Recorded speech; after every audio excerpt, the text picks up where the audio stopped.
তেলের কারণে কৃষক শেষ, আলু বেচা বন্ধ।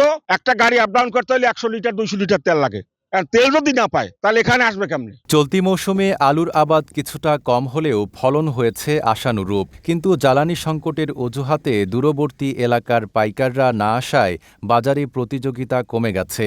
এতে বাধ্য হয়ে কৃষকদের কম দামে আলু বিক্রি করতে হচ্ছে।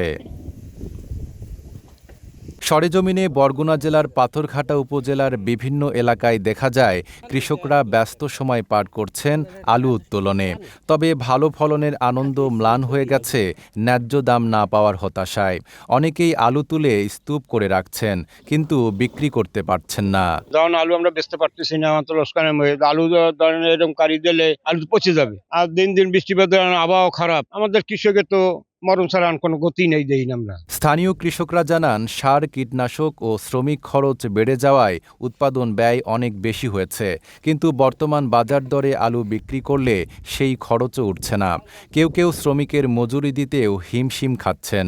আলু ফলন ঠিকই ভালো হয়েছে, তবে পাইকার পাইতেছি না। পাইকার দ্বারা গেলি বলে তেল নাই, আমরা কিভাবে আপনাদের আলু কিনবো?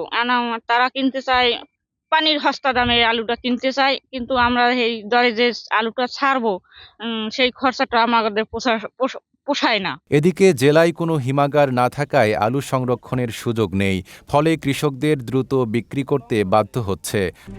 RICL TMX, যুগের পর যুগ স্থাপনা থাকে মজবুত, আর তাতেই কম দামে বিক্রি করে লোকসানের মুখে পড়ছেন তারা। আলু আল্লাহর নাম লই, আলুর ফলন ভালো হয়েছে, কিন্তু যে আলু আমরা বেচতে পারতেছি না। পাইকারের দ্বারা গেলে তারা বলে যে তেলের খরচা বেশি পড়ে যায়। এখন এই অজুহাত দেখাইয়া আমাকে মালটা বিক্রি হইতেছে না, কিন্তু আমরা যে টাকা খরচা করে যে এই ফলটা যে ফলাইছি, ফসলটা, এই দামটা আমাকে উঠতে আসে না। স্থানীয় ব্যবসায়ীরা বলছেন, পরিবহনে জ্বালানি সংকট থাকায় বড় পরিসরে আলু কিনে অন্য জেলায় নেওয়া সম্ভব হচ্ছে না। তেলের কারণে কৃষক শেষ, আলু বেচা বন্ধ।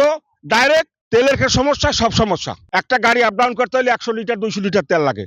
আর তেল যদি না পায় তাহলে এখানে আসবে কেমনে? সবচেয়ে কঠিন সমস্যাই তেলে, তেল তো কোনো পাম্পেও পাওয়া যায় না। তবে কৃষি বিপণন বিভাগ জানিয়েছে, কৃষকরা সমস্যার কথা জানালে সংশ্লিষ্টদের সঙ্গে বসে সমাধানের উদ্যোগ নেওয়া হবে। তারা আমাদেরকে জানায় যে আমরা বিক্রি করতে পারছি না, তখন আমরা চাষিদের, পাথরঘাটার চাষি এবং আমার বরগুনার ব্যবসায়ীদের নিয়ে বসে সমস্যাটা সমাধান করতে পারি, যে আসলে কেন এরা নিচ্ছে না আর ওদেরটা কেন বিক্রি হচ্ছে না। অন্যদিকে কৃষি সম্প্রসারণ অধিদপ্তরের দাবি, জেলায় কৃষিপণ্য পরিবহনে জ্বালানির কোনো বড় সংকট নেই। প্রয়োজন হলে প্রত্যয়ন নিয়ে তেল সংগ্রহ করা হবে। একই সাথে আলু সংরক্ষণে কৃষি উদ্যোক্তা এগিয়ে এলে প্রশাসনিক সহায়তা প্রদান করা হবে। সারা বিশ্ব জুড়ে যে জ্বালানি সংকট মধ্যপ্রাচ্যে, যে আপনারা জানেন যুদ্ধের পরিস্থিতির কারণে, কিন্তু আমাদের বরগুনা জেলায় এ ধরনের কোনো সংকট নাই। বিশেষ করে কৃষি পণ্য পরিবহন এবং কৃষি পণ্যের যে কোনো রকমের চাষাবাদ করতে গিয়ে, কিংবা সেচ পাম্প হোক কিংবা কৃষি পণ্য পরিবহন, তরমুজ, গোলালু সহ যে কোনো পরিবহনেই জ্বালানি তেলের কোনো সংকট বরগুনা জেলায় নাই। যদি কোনো কৃষক বা কোনো ড্রাইভার বা কোনো পাইকার আড়তদাররা যদি কোনো পণ্য পরিবহন করতে চায়, তারা সংশ্লিষ্ট উপজেলা কৃষি অফিসে যোগাযোগ করলে সেখান থেকে একটা প্রত্যয়ন দেবে যে কী পরিমাণে তার তেল দরকার। ওই উপজেলা কৃষি অফিসের প্রত্যয়ন নিয়ে সে যে কোনো পাম্পে গেলেই, বরগুনা জেলার যে কোনো পাম্পে গেলে পাম্প থেকে তেল তাকে দিয়ে দেবে। বরগুনার কৃষকদের দাবি, দ্রুত ন্যায্য মূল্য নিশ্চিত করা এবং হিমাগার স্থাপনের উদ্যোগ না নিলে তারা বড় ধরনের আর্থিক ক্ষতির মুখে পড়বেন। নাইম আরাবী, ঢাকা পোস্ট।